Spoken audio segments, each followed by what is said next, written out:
আমি আরেকদিন পড়াবো, নো প্রবলেম। না স্যার, পড়ান স্যার। ভালো থাকুন ইনশাআল্লাহ। আসসালামু আলাইকুম স্যার। ওয়া আলাইকুম আসসালাম।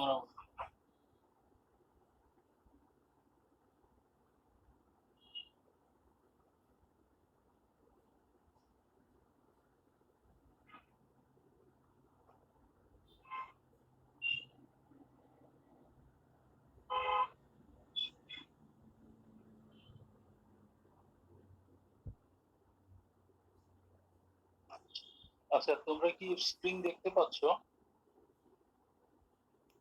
হ্যালো, দেখা যাচ্ছে স্যার। তোমরা কি 5 মিনিটের ব্রেক নিতে চাও, or you are ready to start right now? What do you think? Sir শুরু করে দেন। Excellent. So, starting from the morning,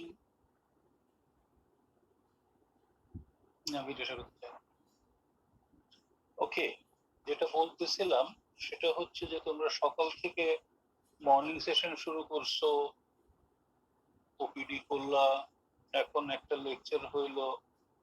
তো আমি আজকে খুব সহজ কিছু কথাবার্তা বলবো। হ্যাঁ, খুব সিম্পল। তোমাদের যদি কোনো কিছু জিজ্ঞাসা থাকে মাঝখান থেকে, you are free to ask me any question. It will be two way communication. তোমরা কি আমাকে আমার সাথে কমিউনিকেট করো। Let anybody talk to me. Hello, রেজিস্টাররা কেউ আছে?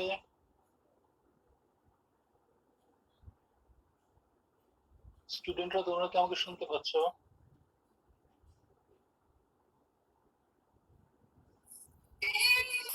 শোনা যাচ্ছে স্যার।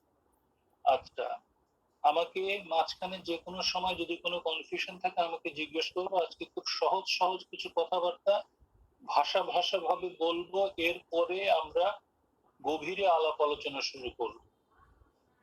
তো আমরা যদি একটা ক্যাটারাক্ট সার্জারি করতে চাই, টু বি মোর স্পেসিফিক, একটা ফেকোইমালসিফিকেশন with foldable intraocular lens implantation করতে চাই, this is the discussion about the students who are going to be a surgeon. Those who are in the training phase, তাদের উদ্দেশ্যে কথাবার্তাগুলো বলা। This is not the standard discussion. This is for the beginners. আমরা যখন একটা phaco surgery শুরু করতে যাব, আমি আমার জন্য অ্যাজ এ বিগিনার আমি কি ধরনের কেস সিলেক্ট করব, কি ধরনের পেশেন্ট সিলেক্ট করব, সেটাই হলো আজকে এই আলোচনার বিষয়বস্তু।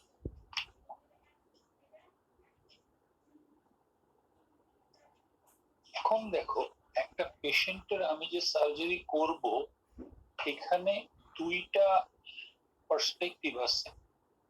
একটা হলো the patient has come to the hospital or to the doctor to get cured. তার ইম্পর্টেন্স হলো সে ক্যাটারাক্ট সার্জারি করবে, he or she wants to see the world again. আর as a surgeon, as a learner, আমার perspective হচ্ছে আমি তাকে সার্ভিসটা দিব, at the same time through this process I will learn it.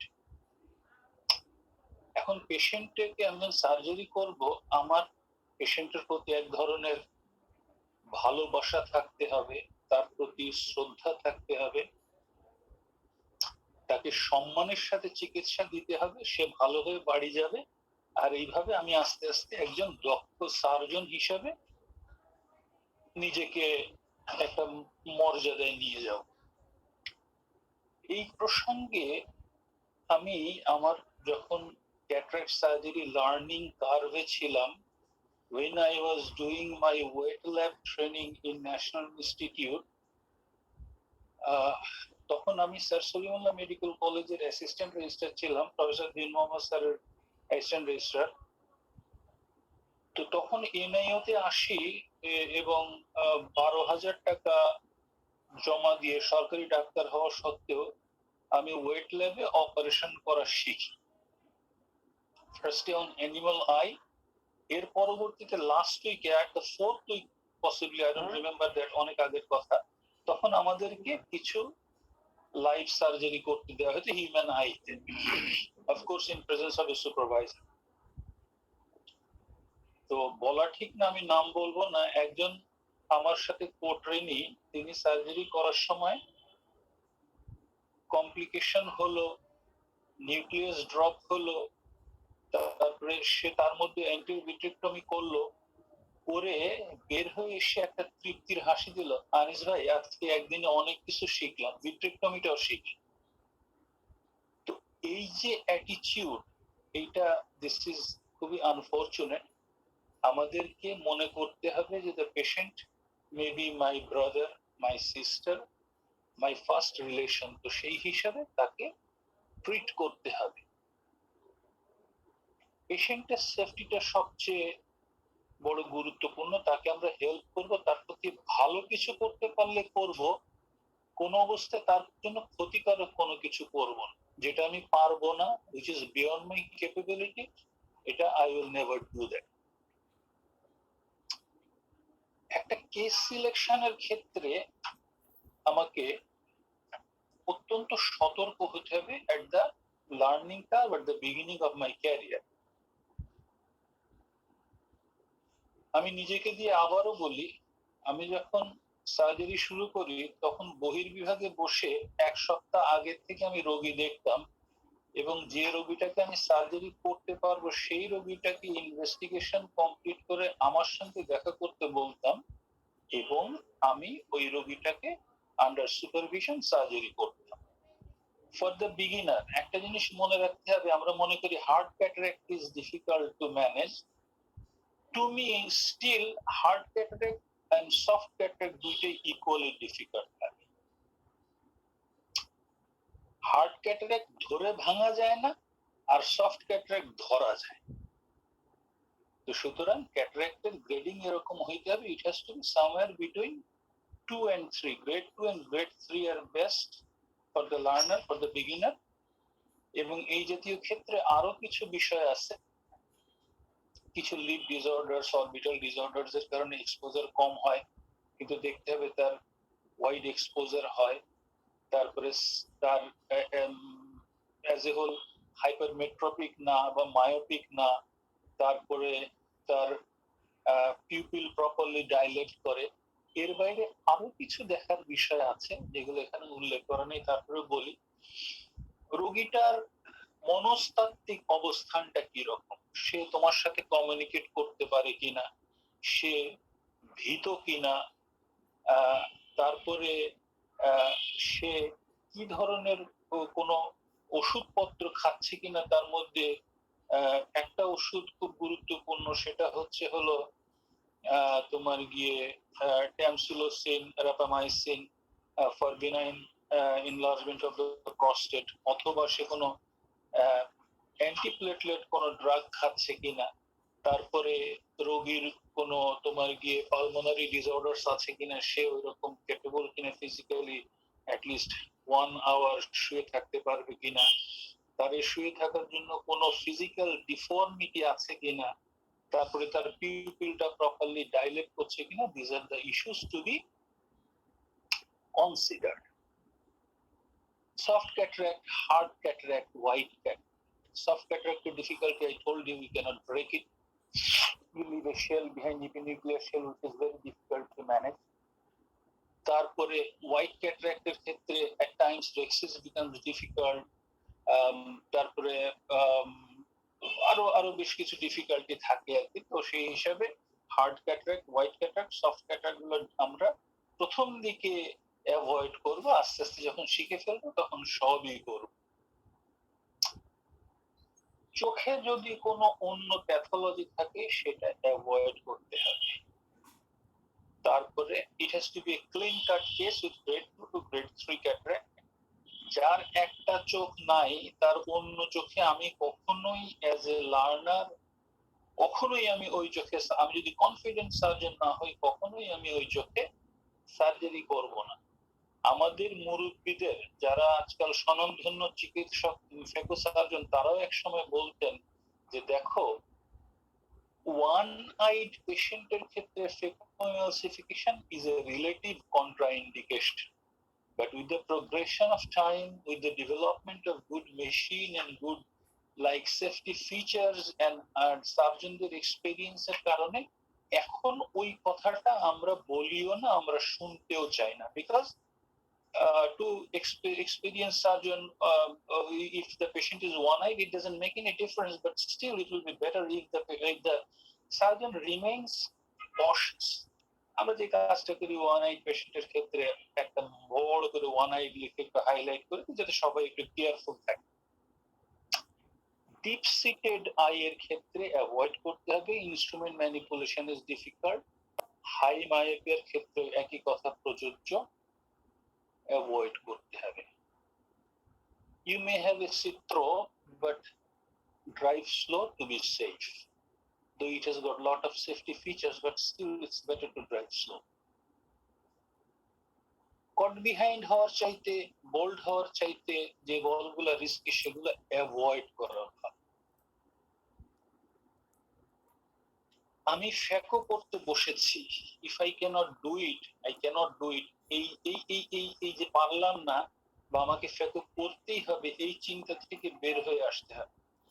আমরা আমাদের ক্যারিয়ারের শেষ পর্যায়ে এখনো we feel very comfortable to convert the surgery at any moment. আমি যখনই দেখি যে আমার cumulative dispersion is going beyond 60, I just convert it. I know I can do it, but still I don't do it.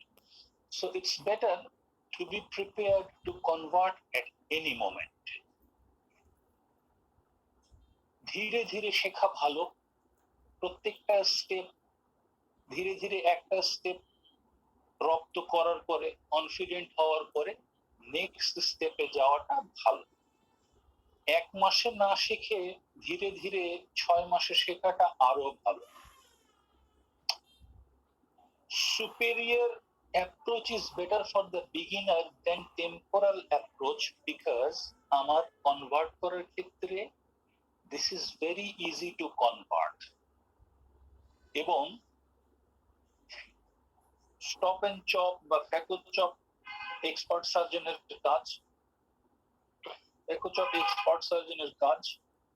আমি as a beginner, divide and conquer is such a technique যেটা সব ধরনের ক্যাটারাক্টের ক্ষেত্রেই প্রয়োগ করা যায়, এবং এটা একটা ম্যাজিক্যাল একটা টেকনিক যে এটা এখনো অনেক সার্জন আছেন তারা এটা এখনো তারা লালন করেন এবং এটা করেন। স্পেশালি সফট ক্যাটারাক্টের ক্ষেত্রে এই ডিভাইড এন্ড কনকারটা আরেকটা সুবিধা দেয় আর কি। তো যাই হোক, এখন divide and conquer is a good technique for the beginner to start. তারপরে আস্তে আস্তে আমরা সব শিখবো।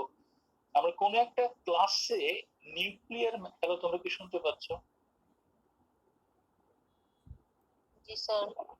ওকে, কোন একটা ক্লাসে আমরা নিউক্লিয়াস ম্যানেজমেন্টের যে টেকনিক গুলো এবং কোনটা কিভাবে করতে হয়, কোনটায় কি সুবিধা, কোনটায় কি প্যারামিটার লাগে, এগুলো নিয়ে একদিন আমরা প্র্যাকটিক্যাল কিছু কথাবার্তা বলবো। ওই দিন শুধু নিউক্লিয়াস ম্যানেজমেন্ট নিয়ে কথা হবে। এখন আমি আজকে আরো কিছু সহজ কথাবার্তা বলবো ফ্যাকো পাওয়ার নিয়ে। ধরো যেমনটি বলছিলাম যে you may have an advanced SUV, একটা চমৎকার এক্সপেন্সিভ গাড়ি আছে তোমার, কিন্তু এই গাড়িটার মধ্যে অনেকগুলা ফিচার্স আছে,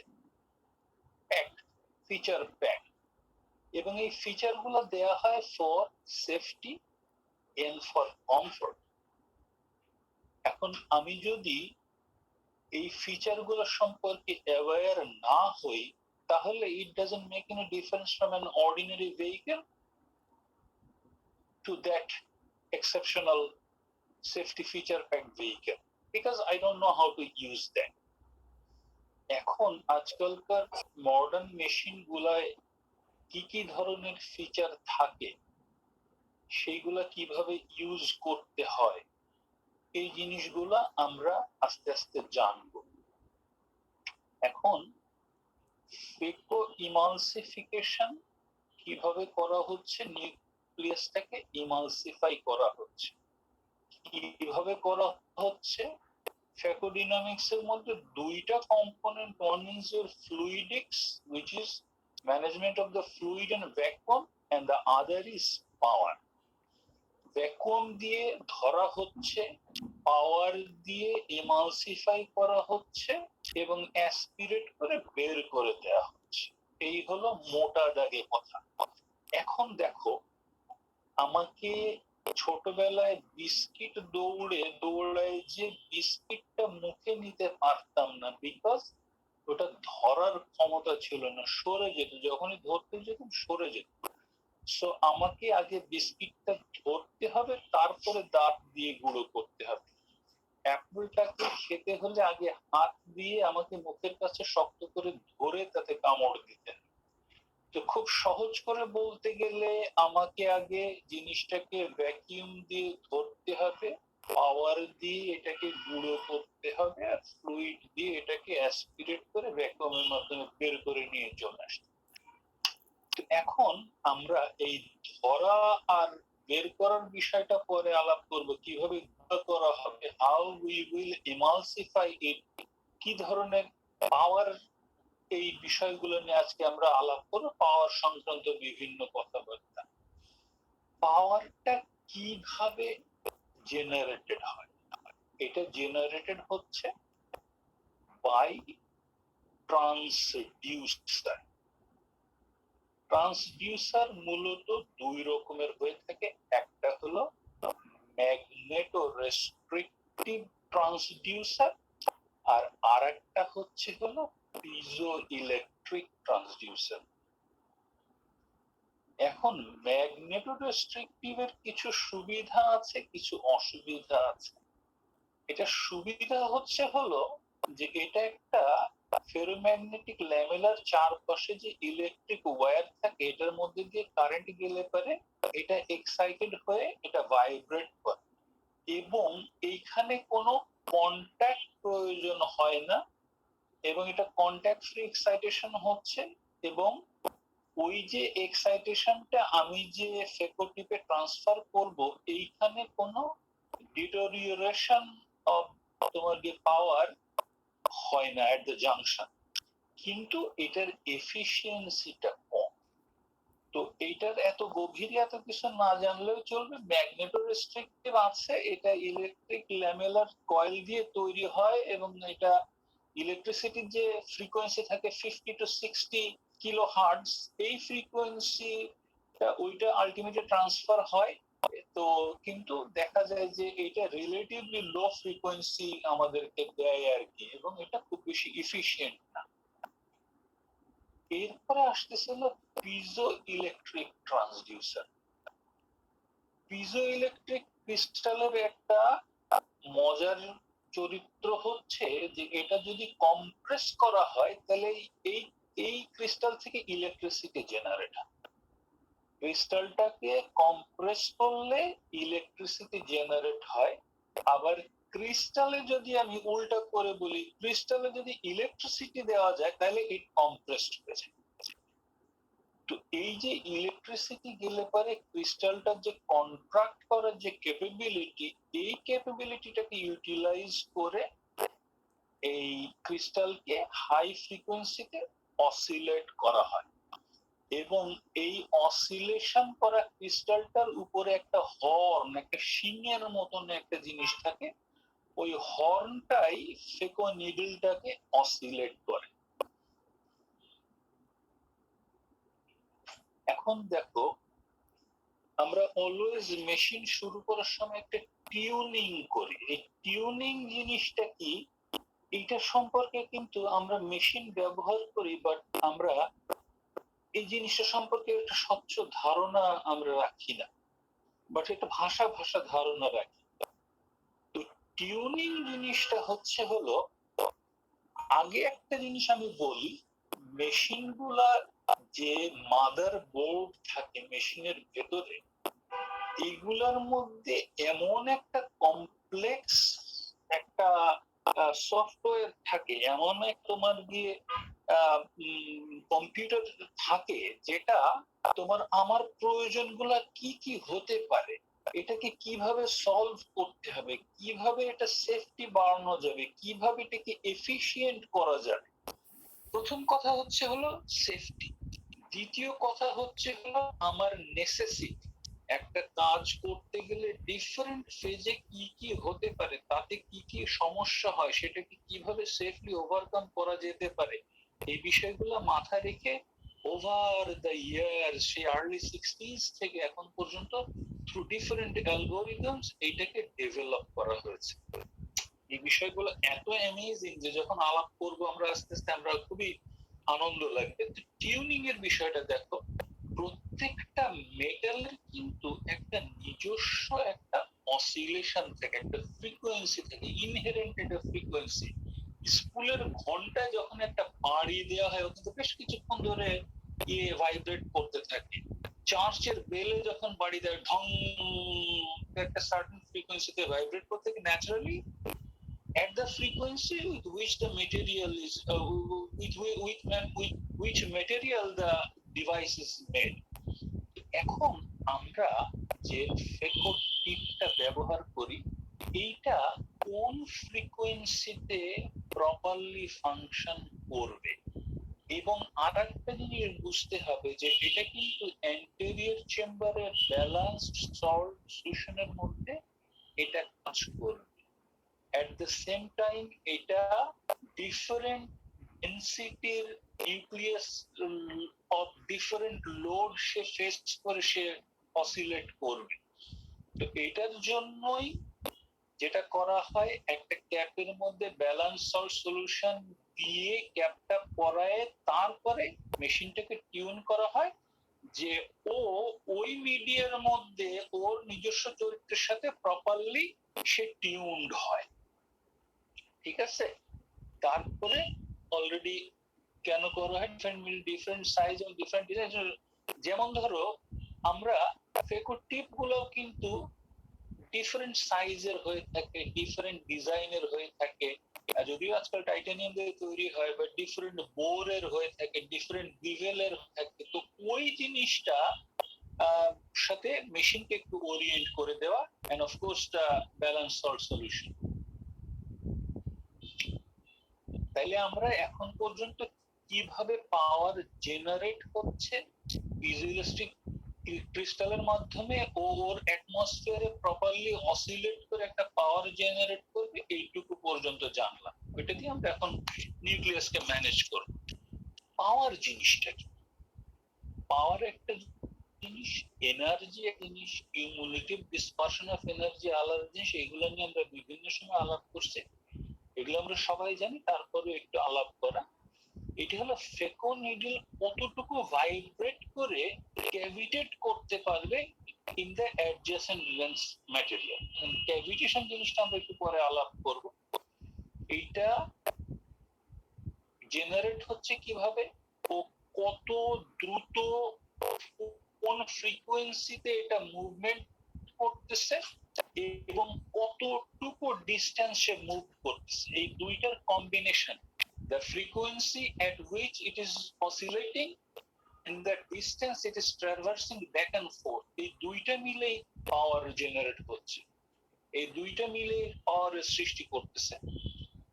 এবং এইটাকে এক্সপ্রেস করা হয় in linear percentage of the stroke length.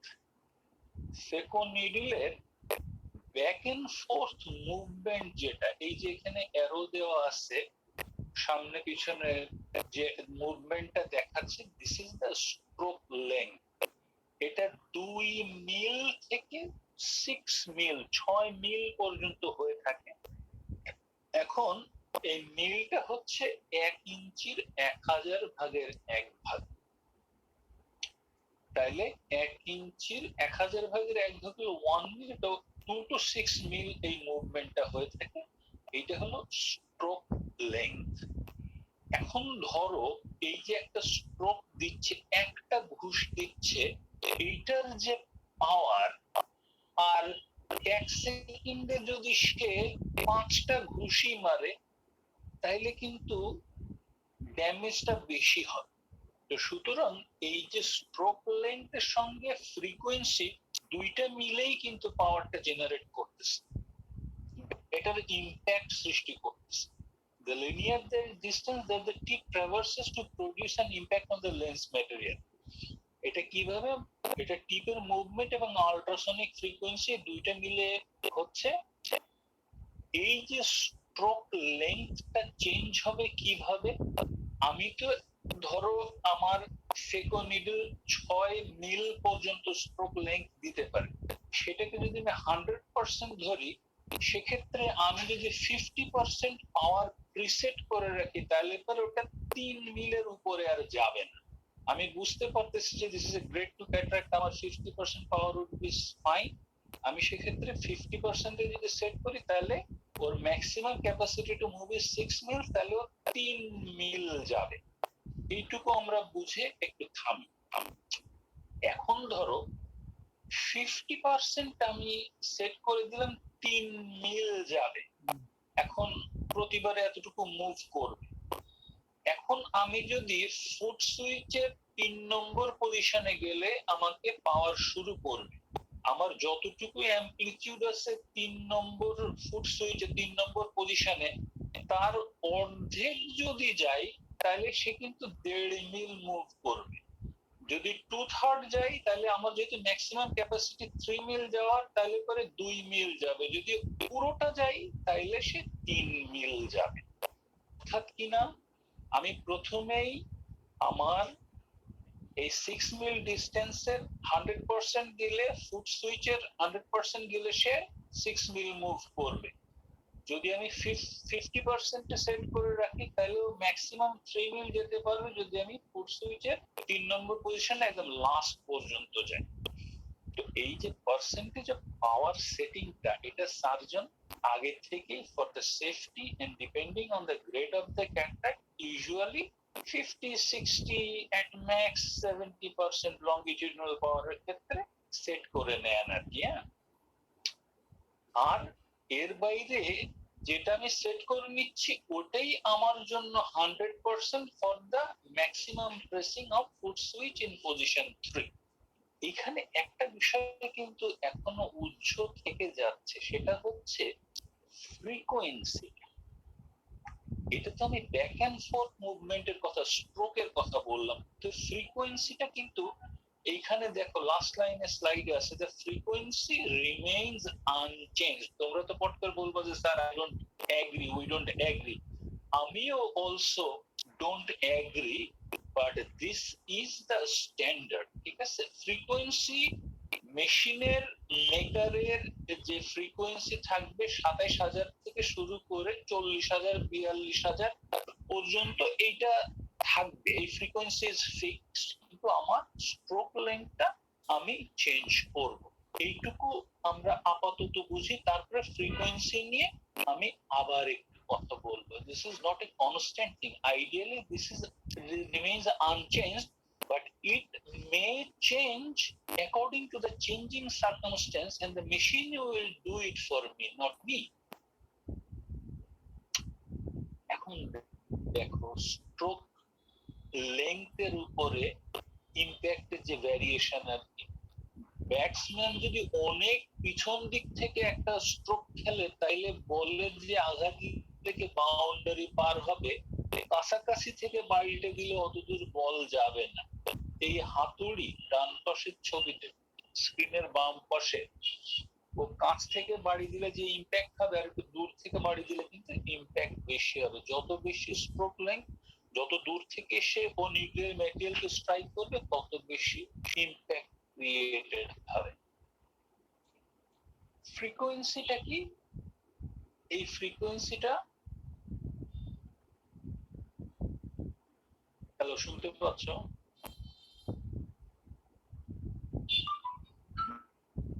শুনতে পাচ্ছি। আচ্ছা, মাঝখানে একটু ইন্টারনেট আনস্টেবল ছিল, এখন ঠিক আছে?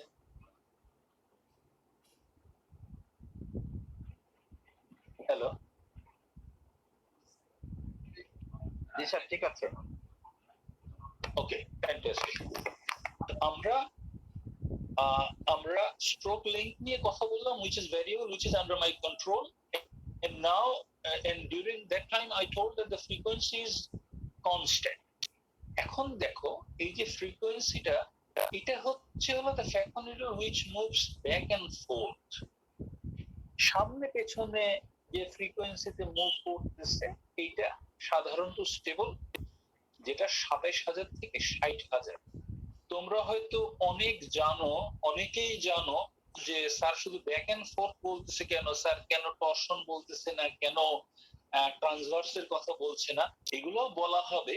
বাট বেসিক্যালি এই যে ফ্রিকোয়েন্সিটা ওইদিকে সাইড টু সাইড মুভ করবে অথবা রোটেটরি মুভমেন্টে টর্শন দিবে এট এ সার্টেন ফ্রিকোয়েন্সি, আর এখানে ব্যাক এন্ড ফোর্থ দিবে। ফ্রিকোয়েন্সির কনসেপ্টটা আগে ক্লিয়ার হতে হবে, তারপরে আমরা ওই মডিফিকেশন বা ডেলিভারি সিস্টেম নিয়ে কথা বলবো, ঠিক আছে? এখন 27,000 থেকে 60,000 ফ্রিকোয়েন্সিজ পার সেকেন্ড। তোমাদের কাছে কিরকম লাগে জানি না, বাট আমি যখন এইগুলো নিয়ে পড়াশোনা শুরু করি as a student or as a machine user, it just amazed me যে how come a phaco needle oscillates back and forth 40,000 times per second। এটা একটু চোখটা বন্ধ করে একটু চিন্তা করো যে তুমি যে ফেকো মেশিনটা নিয়ে একটা অর্ডিনারি ডিপ্লোম্যাক্স মেশিন নিয়ে বা একটা সভরেন কম্প্যাক্ট মেশিন নিয়ে তুমি একটা নিউক্লিয়াস ম্যানেজ করতেছো। জাস্ট ইমাজিন যে তোমার irrespective of your foot switch pressing at position 3, stroke length change হচ্ছে পজিশনের সঙ্গে সঙ্গে, কিন্তু এই ফ্রিকোয়েন্সিটা প্রতি সেকেন্ডে তোমাকে সে 40,000 বার আগু পিছু করতেছে। এই জিনিসটা কিন্তু আমরা বুঝতে পারছি, সহজ কথা, না বোঝার কিছু নাই, বাট জিনিসটা একটু হৃদয়ঙ্গম করার চেষ্টা কর। এখন দেখো, ফ্রিকোয়েন্সি যদি 27,000 ফ্রিকোয়েন্সি পার সেকেন্ডের কম হয়, এফিসিয়েন্সি কমে যায়, খুব বেশি ভালো এমালসিফাই করে না। আবার যদি 60,000 এর বেশি ফ্রিকোয়েন্সি হয় পার সেকেন্ড, সেক্ষেত্রে হিট জেনারেশন হয় বেশি, সেফটি কম্প্রোমাইজড হয়ে যায়। এখন আসো অ্যামপ্লিটিউড দেখো। অ্যামপ্লিটিউড যে ব্যাক এন্ড ফোর্থ মুভমেন্টের, এটা উপরের ছবিতে 100% যতটুকু দেখাচ্ছে, দেখো অ্যামপ্লিটিউডে ব্যাক এন্ড ফোর্থ 10% তার 1/10 মুভমেন্ট হচ্ছে, কিন্তু ফ্রিকোয়েন্সি যে 47 টাইমস পার সেকেন্ড থাকতেছে, এক্সকিউজ মি, এটা কিন্তু কন্টিনিউয়াস একই রকম থাকছে।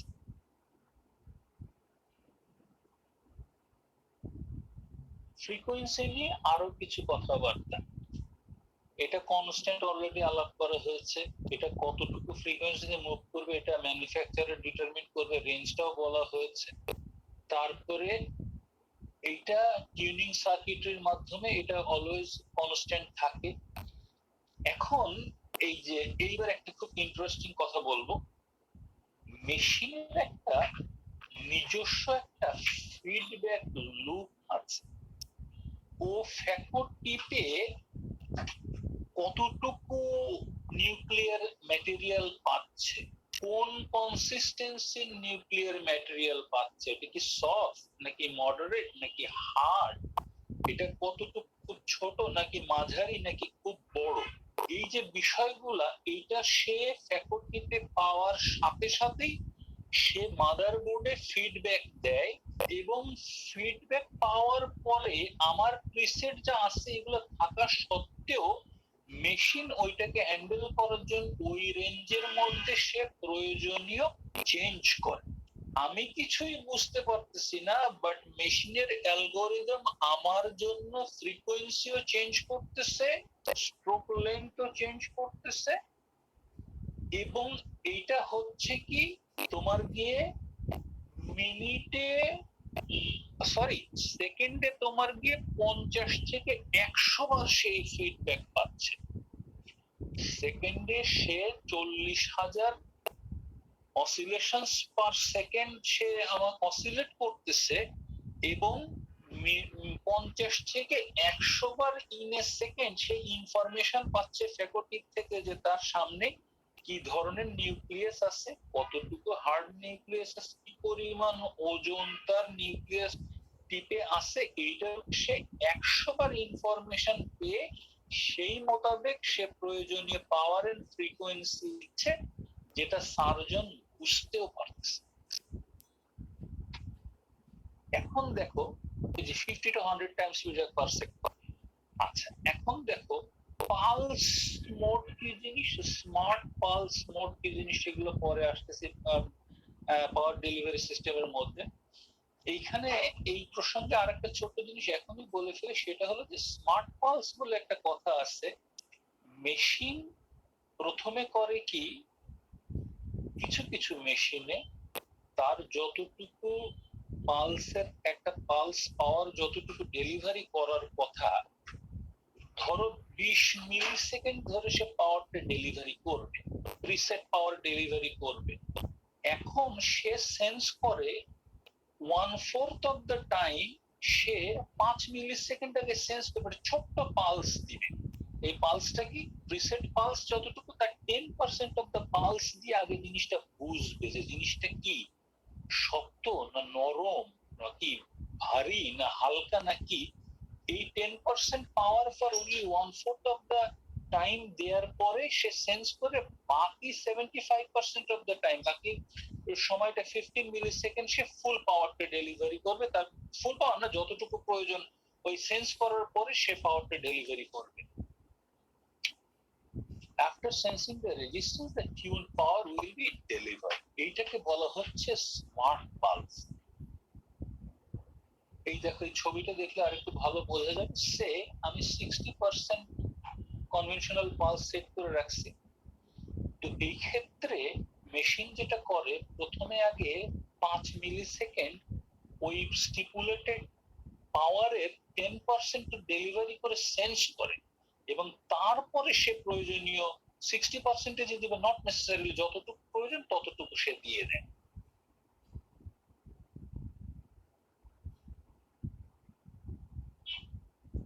এই কথাগুলো অলরেডি বলা হয়ে গেছে, কিন্তু এখানে দুইটা ইনফরমেশন আছে, এর জন্য এটা একটু বলি। একটা তো ফ্যাকো টিপে যে এনার্জিটা থাকতেছে সেটা জ্যাক হ্যামার এনার্জি, যেটা তোমার গিয়ে জ্যাক হ্যামার আমরা অনেকেই দেখছি, অবশ্য বাংলাদেশে একটু কম প্রচলিত, কিন্তু বিদেশে খুব এটা খুব ব্যবহার হয়।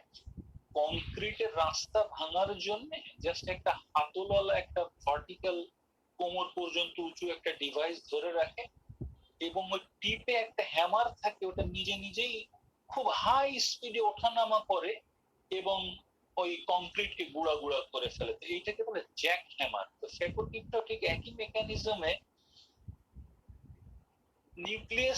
নিউক্লিয়াসের ইনার্শিয়াকে ওভারকাম করে ওকে গুঁড়া গুঁড়া করে ফেলে দিচ্ছে। আর একটা জিনিস হচ্ছে, এই এনার্জিটাকে যে ডিরেক্ট ইম্প্যাক্ট, যেটা পিছন দিক থেকে এসে সামনে যে ইম্প্যাক্ট করছে, this is a jack hammer energy. And there is another energy, সেটা হলো ক্যাভিটেশন এনার্জি। এখন দেখো, ক্যাভিটেশন এনার্জিটা কিন্তু একটু বোঝার বিষয় আছে।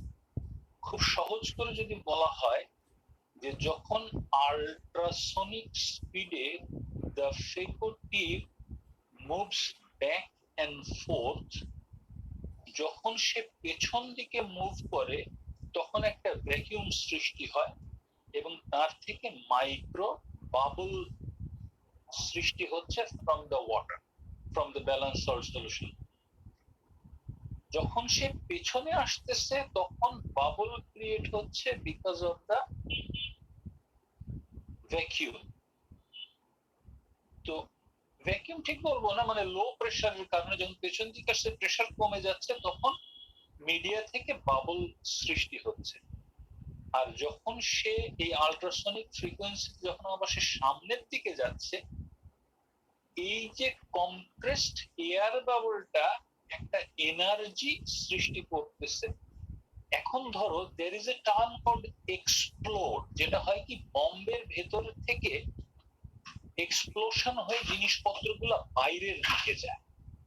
আর এই কম্প্রেসড এয়ার ভিতরে যে এই এনার্জিটা ভেতরে ডেলিভার করে, এটাকে বলে ইমপ্লোড। যখন এই পেছনে যাচ্ছে, because of the less pressure, vacuum is created, and when it moves front, the gas bubbles compress and implodes inside the nucleus এবং creates an energy. এখন এইখানে একটা একটা জিনিস আমি উল্লেখ করছি, এটা খুব ইন্টারেস্টিং। সেটা হলো যে এই যে ক্যাভিটেশন এনার্জিটা তৈরি হচ্ছে, সেখানে ৭,২৪০ ডিগ্রি সেন্টিগ্রেড টেম্পারেচার। তোমরা কি ফিগারটা খেয়াল করতেছো? Anybody say yes? জি sir. Sir yes, amazing figure sir, মানে অ্যামেজিং আশা করা ফিগার, যায় না। এটা চিন্তাই করা যায় না। এবং পরের ফিগারটা আরো চিন্তা করার মতন ব্যাপার, সেটা হলো যে শক ওয়েভটা সৃষ্টি করে, নিউক্লিয়ার বম্বে যে শক ওয়েভ সৃষ্টি করে, বম্ব ব্লাস্ট করলে শক ওয়েভ সৃষ্টি করে, বিল্ডিং পড়ে যায়, সেই রকম এইখানে একটা শক ওয়েভ সৃষ্টি হয়, যেটা 75,000 pounds per square inch. Just imagine, ৭৫,০০০ pounds per square inch একটা শক ওয়েভ প্রেসার ক্রিয়েট করতেছে তোমার গিয়ে ফেকো টিপে। জ্যাক হ্যামার এনার্জিটা বেশি পোটেন্ট, কিন্তু ক্যাভিটেশনটা এটাকে, কাঁচের ম্যাটেরিয়ালটাকে ইমালসিফিকেশনে অগমেন্ট করে। এখন দেখো, এই যে কিছু তোমার গিয়ে মাইক্রোস্কোপিক কি জানি ফটো না কি যেন একটা টার্মটা আমি ভুলে গেছি আর কি। তো এখানে দেখাচ্ছে, দেখো ফেকো টিপে যে এনার্জিটা, এই যে একটা তো ডিস্টালি যাচ্ছে, রেডিয়েট করছে, সেটা ভিন্ন বিষয়, বাট একেবারে জাস্ট ক্লোজ টু টিপ, 0.5 মিলিমিটার মতন জায়গায় একটা গ্রেইশ একটা জোন আছে, এই জায়গাটায় ফেকো পাওয়ারটা রিলিজ হয়। 30 ডিগ্রি বিভেল টিপে ঠিক ওটার অ্যাডজেসেন্ট 0.5 মিলিমিটার জোনে এই পাওয়ারটা রিলিজ হয়। আর তোমার গিয়ে কেলম্যান টিপে হয় এবং টিপের নিচের দিকে হয়। আর একটা জিনিস হয়, পারপেন্ডিকুলার টু দ্য বিভেল একটা উইক পাওয়ার রেডিয়েট করে।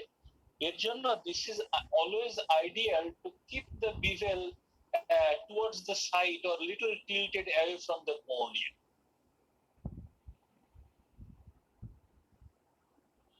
এখন আমরা পাওয়ার, ফেকো পাওয়ারটা একটা টু ওয়ে সোর্ড। এটা যেমন মানে আমাকে জিনিসটার কাজ করে দিচ্ছে অনেকটা স্টেরয়েডের মতন, এটা প্রয়োজন আমার লাগবে, আবার এটা বেশি হলে পরে আমাকে ব্লান্ডার করে ফেলবে, আমার কর্নিয়াল এন্ডোথেলিয়াম খেয়ে ফেলবে, আমার তোমার গিয়ে উন্ড বার্ন হবে, আমার ব্লাড অ্যাকুয়াস ব্যারিয়ারটাকে ডিস্ট্রয় করে ফেলবে। তো এর জন্য there is always a pursuit to modify the FECO power if and by modifying the power amplitude, by modifying the power duration and modifying the power delivery system. এই মডিফিকেশনটা করার একটাই উদ্দেশ্য থাকে, always to minimize the power with maximum efficiency. ঠিক আছে? কিভাবে এটা করা যেতে পারে? আমরা প্রথমে ওই যে 2 থেকে 6 মিলস আছে না, ওইখানে আমরা ওই অ্যামপ্লিটিউডটাকে কমায় নিতে পারি for safety, which is already been discuss. আমি প্রথমেই ক্যাটারাক্টের গ্রেড বুঝে আমি 50% পাওয়ার সেট করে নিলাম, ওইখানে আমি অর্ধেক পাওয়ার কমায় দিলাম। ঠিক আছে? তারপরে যেমন ধরো একটা আছে কন্টিনিউয়াস পাওয়ার মোড, ফুড সুইচে গেলে পরে ও অন অফ টাইম ছাড়া, কন্টিনিউয়াস কোনো অফ টাইম ছাড়া পাওয়ার দিতে থাকবে, আমরা এই কন্টিনিউয়াস মোডটাকে অ্যাভয়েড করব। তারপরে যেমন ধরো আমরা একটা সুবিধা আছে যে আমি ফুড সুইচ প্রেস করব, আমাদের ফুড সুইচের প্রোগ্রেশনের সাথে সাথে সে আমাকে একটু একটু করে করে বাড়বে, পাওয়ার দিতে থাকবে। অতএব যতটুকু প্রয়োজন মিনিমাম পাওয়ারের কাজ হচ্ছে, I will not press the food switch anymore, এবং এটা লিনিয়ার মোডে পাওয়ার কন্ট্রোলটা আমার ফুড সুইচে থাকতেছে। আর প্যানেল মোডে আমি ডিসাইড করে নিলাম যে আমার এইটুকু পাওয়ার লাগবে, the moment I hit the position 3 of foot switch, ও আমাকে ওই স্টিপুলেটেড পাওয়ারটা দিবে। আর একটা আছে ডেলিভারি সিস্টেমে কিন্তু অল্টারেশন করা যায়, ওটা আমি আরেকদিন আলাপ করব। ডেলিভারি সিস্টেমটা আমি কি দিয়ে ডেলিভারি করি? থ্রু ফেকো টিপ। তো এই ফেকো টিপের যে ডিফারেন্ট সাইজ, শেপ, মডিফিকেশন যেগুলো আছে, এগুলোর মাধ্যমে যেমন মিনিমাম পাওয়ার দিয়ে ম্যাক্সিমাম ইউটিলাইজ করা যায়, এই বিষয়গুলো আমরা আর একদিন আলাপ করব। এখন আসো কিছু এগুলো নিয়ে অসংখ্য ডিসকাশন আছে, অসংখ্য মডিফিকেশন আছে, অনেক কিছু আছে, বাট এই জিনিসটা আমরা একটু জাস্ট সহজ ভাবে একটু জিনিসটা বুঝিয়ে একটু আলাপ করি, তাহলে করে এই মডিফিকেশন গুলো আমাদের বুঝতে ইজি হবে। একটা হচ্ছে হলো যে as I say in continuous mode তুমি কোনো অফ টাইম পাবা না, কন্টিনিউয়াস পাওয়ার দিতে থাকবে, সেক্ষেত্রে ফেকো টিপটা কুলিং হইতে পারে না, এবং দেখা যায় যে রিপালশনটা বেশি হইতে থাকে। রিপালশন কি?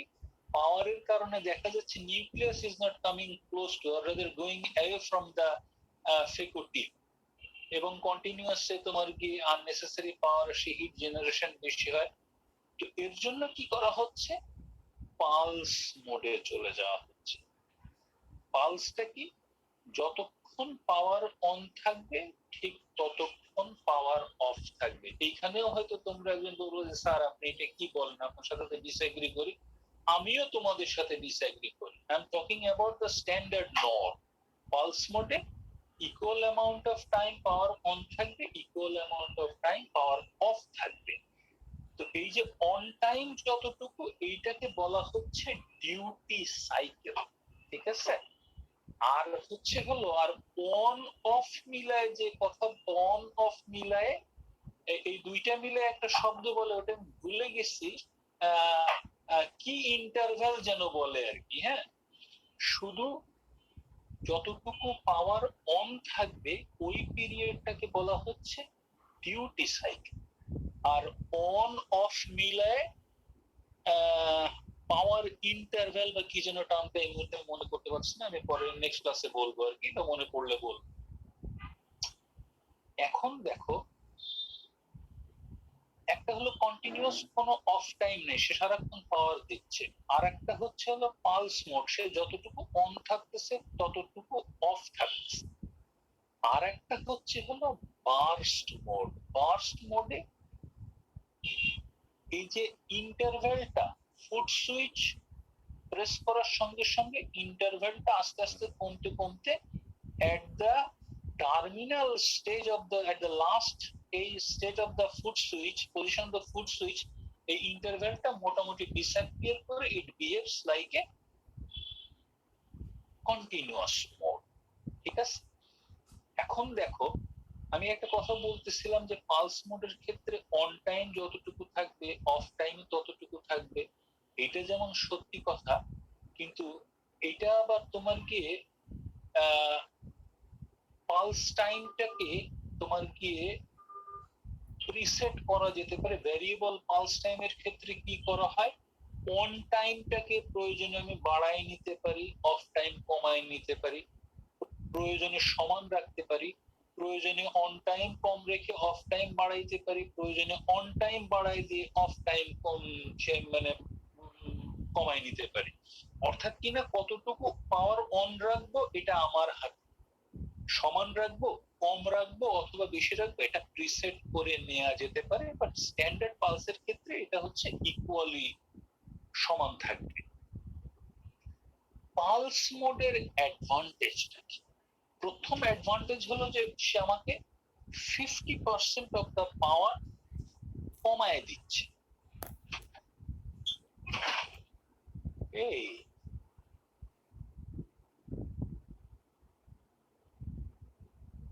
আচ্ছা, আজকে তো কতটুকু বলতে পারবো বুঝতে পারতেছি না, অলরেডি তো একটা পার হয়ে গেছে। আমি কি চটপট বলে ফেলবো নাকি না নেক্সট ক্লাসে আলাপ করবো এগুলো, তোমরা কি বলো? Hello class sir. স্যার আরো একটা ক্লাস নিলে ভালো হয় স্যার। আর একটা ক্লাসে কথা বলবো। তাহলে আমরা আজকে এইখানে শেষ করি। হোয়াট ইজ কন্টিনিউয়াস ফ্যাকো জানলাম, হোয়াট ইজ পালস জানলাম, হোয়াট ইজ বার্স্ট জানলাম। এরপরে আমরা নেক্সট ক্লাসে micro pulse, hyper pulse, torsional phaco এই বিষয়গুলো নিয়ে একটু আলাপ আলোচনা করব, এবং ফ্লুইডিক্স নিয়ে আলাপ আলোচনা করব, ঠিক আছে?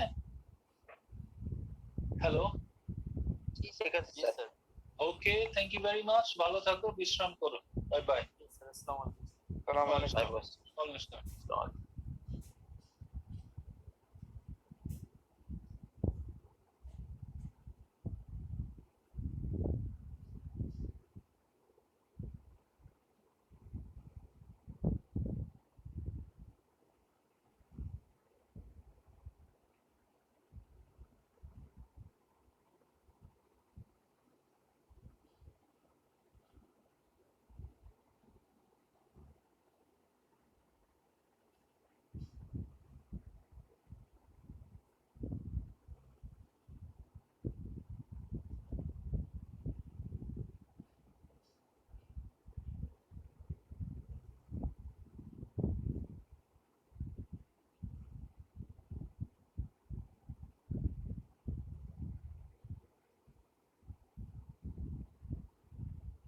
এই ক্লাস শেষ নাকি?